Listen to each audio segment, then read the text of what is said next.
Você já se deparou numa questão no Enem que você precisa chutar? Vou te ensinar nesse vídeo como o Enem pensa e você acertar a questão no chute. Olha essa questão que interessante. Olha o Enem falando da questão do motorista atento e desatento. Então, se você manja bastante essa competência 5,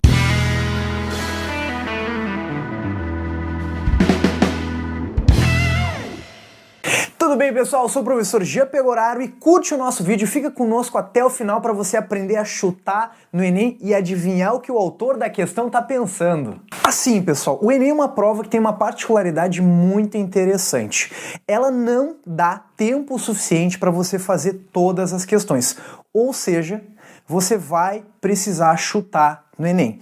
Por isso que é importante vocês saberem quais são as questões que valem mais. Ter aquela ideia do TRI, que é a teoria de resposta ao item, que é você saber quais são as questões que valem mais. E isso são as questões fáceis.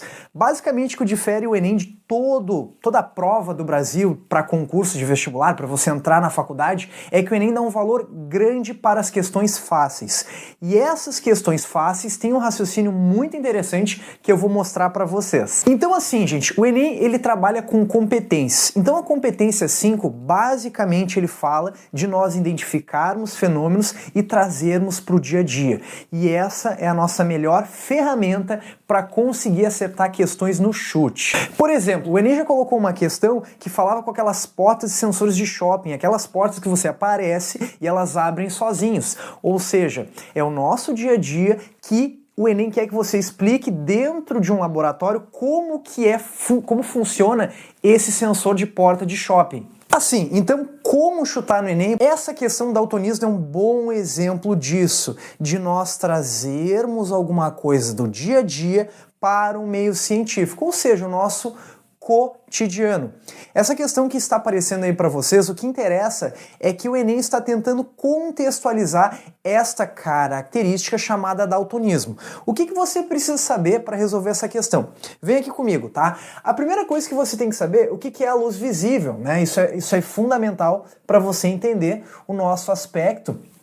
O que é a luz visível? Obviamente, a luz visível é tudo aquilo que a gente vê, né? A gente tem um mnemônico que nos ajuda a lembrar, isso é muito fundamental para você entender isso, né? Deixa eu ir para trás só para ver como é que estão as nossas medidas, tá ok? A luz visível tem um mnemônico que nos ajuda a lembrar isso, que é o famoso Ra, Mi, Lux, G. Só que tem um detalhe, isso aqui não é a luz visível, tá? Eu só coloco assim para ficar mais completo.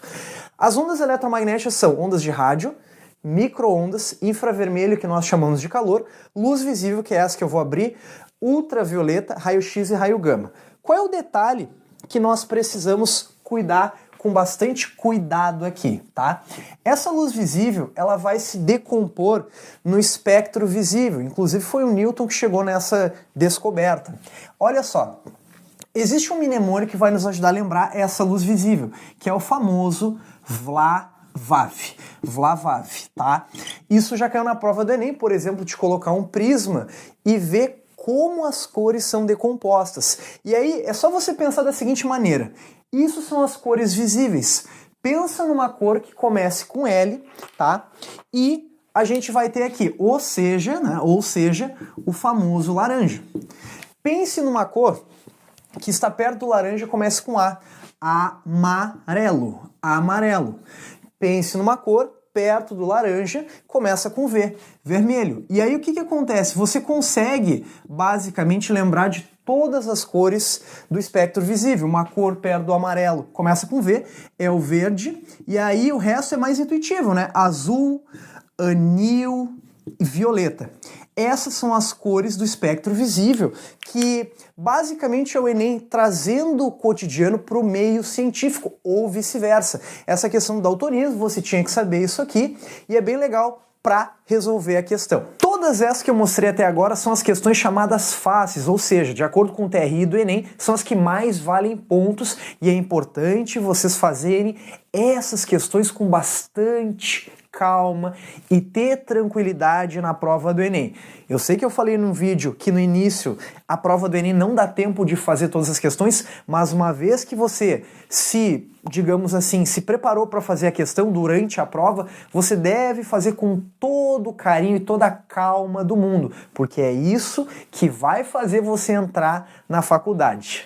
Inclusive, vou deixar aqui no canto um card meu de um vídeo que eu ensino a achar as questões fáceis no Enem, ou seja, aquelas que vão valer mais ponto e vão levar vocês mais rápido até a faculdade de vocês. Olha essa questão que interessante, olha o Enem falando da questão do motorista atento e desatento. Então, se você manja bastante essa competência 5, você tem que entender o que o Enem está tentando te conscientizar. Ele está comparando dois motoristas, um que está pilotando o seu carro, mexendo no celular, e o outro quando não está mexendo no celular. O que você tem que entender? O que o Enem está tentando te mostrar com essa questão? O Enem, na habilidade 5 e competência 5, ele está tentando conscientizar vocês, ou seja, será que é uma boa ideia ou não usar o celular? Primeiramente, você tem que entender sobre essa questão que caiu na prova do Enem. Foi uma questão bem complicada no dia, na época que caiu, né? Mas você vai conseguir entender e conseguir chutar ela direitinho usando um pouquinho de bom senso. O que vai acontecer? Nós temos dois motoristas que estão se deslocando aqui e um que mexe no celular e o outro é o motorista, digamos assim, motorista atento, tá? O que acontece é o seguinte, ó, esse aqui é o motorista atento e esse aqui é o motorista desatento. O que acontece?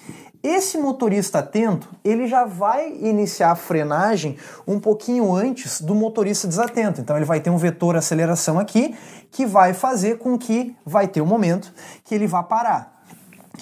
Então aqui vai ser o motorista atento que vai ter uma velocidade final 0. Aí o desatento que acontece é o seguinte, ó, ele tá com uma velocidade, só que ele demora 1 segundo para ver que ele tem que frear. Então ele anda uma certa distância a mais, ó. Ele anda uma distância que eu posso chamar de distância D a mais que ele. Porém tem um detalhe. Agora é que ele vai começar a frenagem dele. E aí, quando ele frear, vai ter um momento onde o motorista desatento vai acabar parando aqui. Essa vai ser a medida que ele vai andar. A grande questão não é isso. A grande questão é o seguinte. O que o Enem pede nessa questão? O Enem pede para você calcular, usando as equações da cinemática, o quanto que o motorista desatento andou a mais que o atento, que é esse X aqui. Mas vamos pensar um pouquinho. O que o Enem está tentando conscientizar para vocês? Que é bom ou que é ruim usar o celular enquanto você dirige? Ele está querendo mostrar que é ruim usar o celular enquanto você dirige. Ou seja, se a gente vai pegar essa questão e estudar em cima das habilidades e competências do Enem, você vai entender que o Enem está tentando te conscientizar. Olha, não usa o celular porque a distância que você vai andar a mais em comparação com alguém que não está usando o celular vai ser muito grande. Ou seja, vou colocar aqui no vídeo as alternativas para vocês. Olha as alternativas com bastante calma. O que o Enem quer que você veja? Que não é bom usar o celular. Com certeza, a resposta certa é a nossa alternativa E, 17,4 metros. Como assim, professor Jean? Como assim? Turma, é só você pensar, o Enem está tentando conscientizar que não é bom usar o celular. Por exemplo, aquela alternativa que tem 2 e pouco não pode ser a resposta. E aí é que você tem que pensar na hora da prova. Tem que usar um chute, mas o chute consciente. Por isso que é importante saber as habilidades e competências da prova do Enem. Agora você já sabe chutar no Enem usando essas ferramentas que eu coloquei para vocês. Curte o nosso vídeo, inclusive comenta aqui embaixo qual é o próximo vídeo que você quer que eu faça. E ative as notificações do sininho. Por quê? Quando eu colocar esse vídeo que você colocou aqui embaixo nos comentários, você vai ser notificado para conseguir assistir esse vídeo que você pediu. Eu sou o professor Jean Pegoraro, bons estudos a todos, mas nunca se esqueçam que a física esteja com vocês.